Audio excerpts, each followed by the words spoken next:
cylinder డబ్బులు కొనుక్కోలేదమ్మా కూలాలు పోతారు ఆ డబ్బులను జమ చేసుకుంటే ఇల్లు నడుపుకోవాలి మళ్ళీ సిలిండర్ కొనాలంటే మీకు ఇబ్బంది అవుతుంది మేము వస్తే 500కి ఇస్తామన్నా మీరు ఆ మాట ప్రకారంగా 235 కుటుంబాలకు 500 రూపాయలకి సిలిండర్ ఇచ్చారు చక్కటి కార్యక్రమాన్ని రేవంత్ రెడ్డి గారు మనకు ఇచ్చారన్న మాట మనం గుర్తుపెట్టుకోవాల్సిన అవసరం ఉంది ఈ ప్రభుత్వం పేదల ప్రభుత్వం తోగపల్లి కానీ గోలపల్లి కానీ మీరు గుర్తుపెట్టుకోవాలి ఈ వర్షాకాలంలో ఈ పంట నష్టాలు గతంలో ఎప్పుడు చూడలేదు పంట నష్టం ఇచ్చేది ఈసారి పంట నష్టం రోడ్డు రాపించినాం గతంలో ఎప్పుడు ఇంటి పడిపోవడలేదు ఇదని మనుషులని ఇంటి పడి చచ్చిపోతే కూడా కొత్త కానీ ఈసారి పడ్డ ప్రతి ఇంటి దగ్గర కొత్త ఇల్లు బరాబర్ కడిగి తీరుతామన్న మాట నేను తెలియజేస్తా ఉన్నా మొత్తం వెనక మాట్లాడక ఖచ్చితంగా 5 లక్షల రూపాయల వద్దన ఇల్లు కూడా కట్టే కార్యక్రమం చేస్తా ఉన్నాం ఇది మీ అందరూ తెలుసుకోవాల్సిన అవసరం ఉంది ఎందుకు చెప్తా ఉన్నామంటే పేదల ప్రభుత్వం మీ ఆశీర్వాదం వల్ల గెలిచడం మీ ఆశీర్వాదం వల్లనే ప్రభుత్వం వచ్చింది కాబట్టి మీకు సేవ చేయాలనే ఉద్దేశంతో మీకు బస్సు ఫ్రీ ఇచ్చిన లేదా సిలిండర్ 500 రూపాయలకే ఇచ్చిన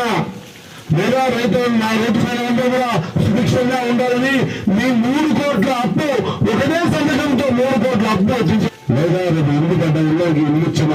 ఏ కార్యక్రమం తీసుకున్నా కూడా రేపు ఇల్లు కార్యక్రమాలు కూడా మా అక్క చెల్లెల ముందు వెళ్తా ఉన్నాము ఎందుకంటే మగవాళ్ళకి ఏదో ఇస్తే సాయంత్రం 7 ఖర్చు అయితే అనే ఉద్దేశంతోన ప్రభుత్వం ఆలోచన చేసింది ఆడబిడ్డకు 10 రూపాయలు ఇస్తే తీసి పెడుతుంది ఇంటికి వాడుకుంటారనే ఉద్దేశంతో మేమందరూ కూడా మహాలక్ష్యం చేయాలి మేమందరూ కూడా ఉన్న కొన్ని దుడ్లలో మీ సంస్థలను నడవాలనే ఉద్దేశంతో ఆర్థికంగా మీకు కొంత ప్రభుత్వం సహకారం అందించాలనే ఉద్దేశంతో నిర్ణయాలు తీసుకున్న మాట గుర్తు చేస్తా ఉన్నా ఖచ్చితంగా మీకు సోదరులు తెలియజేస్తా ఉన్నా మా ప్రకాష్ గారు మా నాగేశ్వర మీతో అందరూ తెలియజేస్తా ఉన్నా మీ బాల్స్ అందరూ తెలియజేస్తా ఉన్నా ఖచ్చితంగా మీరంతా ఊరుతుంది ఎక్కడెక్కడ ఈ వాళ్ళకు ఇల్లు పని ఉంటే ఖచ్చితంగా ఆ ఇంటిని టేకప్ చేయండి ఆ ఇంటిని ఎంఆర్ గారు ఇక్కడే ఉన్నారు ఎంఆర్ గారు లిస్ట్ చేయండి ఫస్ట్ వీక్లో ఖచ్చితంగా ఆ ఇంటి కార్యక్రమం చేద్దాం ఆ మొత్తం పెద్ద ఇంటికి గతంలో 2000 ఇచ్చేది అక్కడ వినాయకుడు ఇల్లు పడిపోతే 2000 ఇచ్చేది అవునా కదా పంట నష్టం అయితే 3000 ఇచ్చేది కానీ ఈసారి ఇల్లు పడిపోతే